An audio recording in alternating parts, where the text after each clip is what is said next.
Good day, ma'am. Please introduce yourself.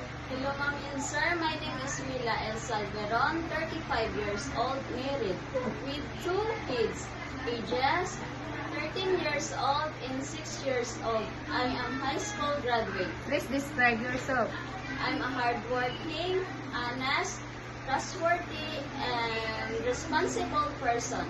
When you get hard, who will take care of your My children? husband and my mother-in-law. Please tell me about your work experience. I work as a housemaid in Manila for 3 years. I serve for 3 family members, 1 adult and 2 children, ages 3 years old and 5 years old.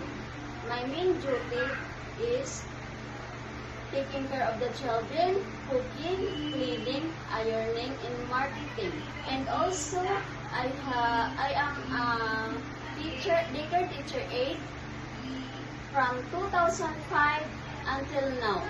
I do teaching and assist the children. Thank you.